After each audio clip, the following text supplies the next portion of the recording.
নমস্কার বন্ধুরা, শিউলির লাইফস্টাইলে তোমাদের সকলকে আরও একবার স্বাগত জানাই। এখন রোদের তাপমাত্রা ভীষণ বেড়েছে, তাই আমি বাজার থেকে কিছু বাঁধাকপি নিয়ে এসেছি। 4টে বাঁধাকপি নিয়ে এসেছি। 4টে বাঁধাকপি 4 কেজি ওজন হয়েছে। এই 4টি বাঁধাকপি আমি শুকিয়ে সংরক্ষণ করে রাখবো। আর এখন তো বাঁধাকপি খেতে ভালো লাগে না, কিন্তু যখন বৃষ্টির দিনে মানে বর্ষাকালে তখন খেতে ভালো লাগবে, তাই আমি সংরক্ষণ করে রাখবো। আর ভাবলাম তোমাদের সঙ্গে সেটা শেয়ার করব না, সেটা কি হতে পারে? এইভাবে সংরক্ষণ করে রাখলে বাঁধাকপি সারা বছর খাওয়া যায়। এখন তো বাঁধাকপির দাম একদমই কম, তাই তোমরা যদি এভাবে সংরক্ষণ করে রাখতে পারো তাহলে দাম যখন বেড়ে যাবে তখন তোমাদের কিনে খেতে হবে না। আমি প্রথমে বাঁধাকপিগুলোকে ভালো করে ধুয়ে নিয়েছি। তারপর জল ঝরিয়ে সব বাঁধাকপিগুলোকে ঝিরিঝিরি করে কেটে নেব। যতটা সম্ভব ঝিরিঝিরি করার চেষ্টা করবে, কারণ যত ঝিরিঝিরি করবে তত তাড়াতাড়ি শুকিয়ে যাবে। অবশ্য এখন যা রোদের তাপ, যত মোটাই করে দাও না কেন শুকিয়ে যাবে।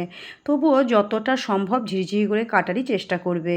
আর একটা কথা মাথায় রাখবে, যখন বাঁধাকপিগুলো সংরক্ষণ করবে তখন যেন রোদের তাপমাত্রা বেশি থাকে, কারণ রোদের তাপমাত্রা যদি কম থাকে তাহলে বাঁধাকপিগুলো গন্ধ হয়ে যেতে পারে।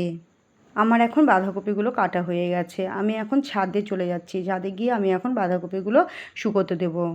আজকে ভীষণ ভালো রোদ উঠেছে, আর আমি বাঁধাকপিগুলো যেহেতু ঝিরিঝিরি করে কেটেছি, তাই আশা করছি এরকম রোদ থাকলে 3 থেকে 4 দিনের মধ্যেই বাঁধাকপিগুলো ভীষণ ভালোভাবে শুকিয়ে যাবে।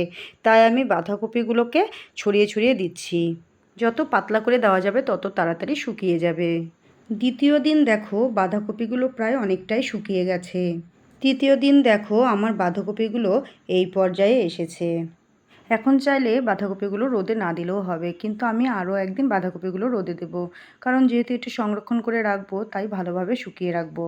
চতুর্থ দিন দেখো আমার বাঁধাকপিগুলো ভালোভাবে শুকিয়ে গেছে। কতটা মুচমুচে হয়ে গেছে দেখো। এটি ভালোভাবে শুকিয়ে রাখলে তোমরা অনেক দিন রেখে খেতে পারবে। আমি এখন একটি কৌটোতে ভরে বাঁধাকপিগুলো রেখে দেবো। তবে মাঝে মধ্যে রোদে দিলে বাঁধাকপিগুলো ভালো থাকবে। এই শুকনো বাঁধাকপিটি নিরামিষভাবেও খাওয়া যাবে, আবার আমিষ করে অর্থাৎ মাছের মাথা দিয়ে করলেও ভালো লাগবে। মনেই হবে না জানো তো যে বাঁধাকপিটা শুকিয়ে রাখা হয়েছিল। তোমরা যদি এর রান্নার রেসিপিটা দেখতে চাও তাহলে আমাকে কমেন্টে জানিও।